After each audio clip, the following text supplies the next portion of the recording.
After the massive chaos and destruction of the box office of Avengers Age of Ultron, despite being good, some people were a little mixed on it. Marvel Studios decided to do something entirely different. Instead of another massive team-up, they decided to talk about a really small story. A story about a thief, a father trying to reconnect with his daughter, and a superhero with great power. And that's Shrinking. And today we're going to talk about this movie that introduced audience to one of the most unusual heroes of all time. And while it didn't have the comic scale of the Avengers films, it delivered just something as important: the heart and humor and one of the most creative action styles in the entire MCU. What's up, everybody? My name is Nate, and on this 19th episode of The Road to Avengers Doomsday, we're going to take a look at Ant-Man. And I'll let you know what my thoughts on the movie and why it's pretty great. So sit back, relax, make sure you have those ants feed, and I'll take you a trip down memory lane of this Ant-Man movie. So the history of this movie is actually pretty interesting and quite a long one. For a couple of years, this movie was to be developed by Edgar Wright, known for his films Shaun of the Dead and Hot Fuzz, and most importantly, my favorite movies, Scott Pilgrim vs. the World. Wright's been working on Ant-Man movies since the mid-2000s, long before the MCU planted its seeds to the ground. His version was really highly stylized, comedic, and visually intensive.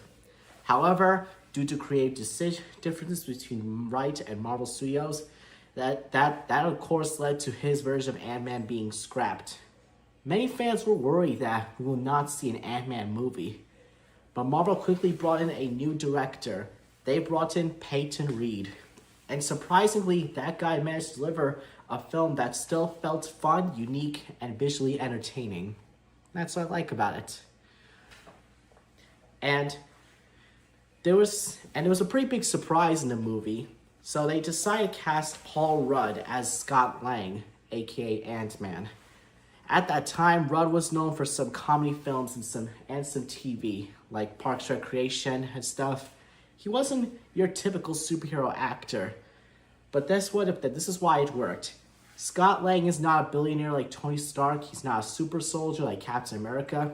He's just a regular guy who just wants to turn his life around after he was done some theft and robbery. And I just like what the charisma for Paul Rudd he brings. He brings in the charm, the humor, and reliability. And that's what I like for that character. And that's what makes Scott Lang one of the most likable heroes in the entire MCU. Now, playing the original Ant-Man is legendary actor Michael Douglas, who plays Hank Pym.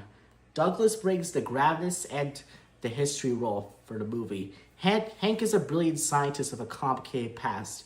His distrust for a powerful organization, especially S.H.I.E.L.D., adds interesting depth in the story. The mentor relationship between Hank and Scott becomes one of the film's strongest elements. And I really like that theme. It's just like, it takes note of many other movies that have done that similarly. And this is probably one of my favorites in my opinion. And it's really fantastic. Another standout performance comes from Evangel Lilly as Hope Van Dyne. And I know Evangel Lilly from the Lord of the Rings movies. She was great performance in that, but this is one of the best ones she was in. Hope is intelligent, capable, and emotionally complex. Her strained relationship with her father adds the emotional weight of the movie.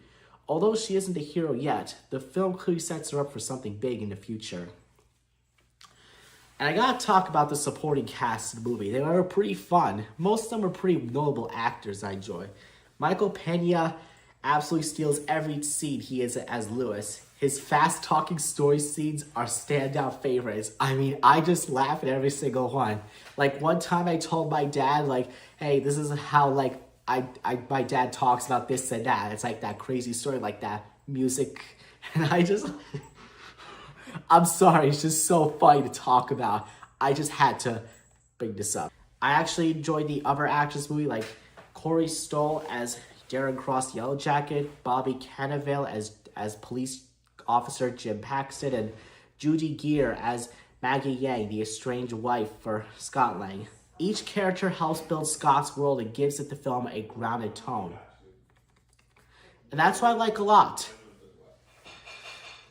And one of the most unique things about the Ant-Man is its genre. This is not just a superhero movie. It is a heist movie. And that's what really starts, I take lots of note on this movie. The story follows a really classic structure. Assemble the crew, train the new recruit, plan the heist, and break into a secure facility. It does remind me a lot of the Ocean's movies from the one that had George Clooney and Brad Pitt. I enjoy those ones a lot, and that got me serious Ocean's vibes when I saw this.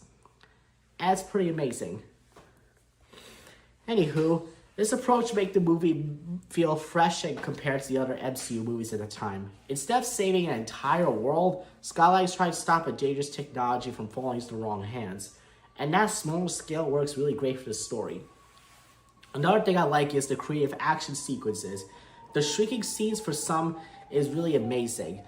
And I can tell that director Peyton Reed really used some size-changing concepts. Both ways are exciting and hilarious. I like the toy train battle scene is mostly one of my favorites, and it was pretty fantastic. And even some of the ant scenes, it's just like you are part of that story. And I really love how it's like being compared, and it's really well crafted. I enjoy that. So, why does Ant-Man works? Following the massive scale of Avengers Age of Ultron, Ant-Man feels like a refreshing change of pace. The film succeeds because it focuses on the character, the humor, and creativity. It doesn't try to be a big Marvel movie. Instead, it's telling a story about an unlikely hero. And because of that, this movie ended up being one of the most biggest MCU enjoyable surprises for me and everyone I know. While Ant-Man being one of Marvel's smallest heroes, but this movie proved that Marvel could tell stories of any size, no matter how big or small the characters have a good history in Marvel and many fans associated. Thanks to this charming performance of Paul Rudd, the strong supporting cast, and the entertaining direction of Peyton Reed, the film became a fan favorite, and Scott Lang will eventually go on surprisingly an important role in future films in the MCU. The road to Avengers Doomsday isn't just about gods and super soldiers, and sometimes it's just about the little guy. Yeah, that's what I have to say. If you enjoyed this episode of Nate Reviews, make sure you guys like, subscribe, and follow turn on notifications so you don't miss any videos of this series, The Road to Avengers Doomsday, and any other videos I talk about.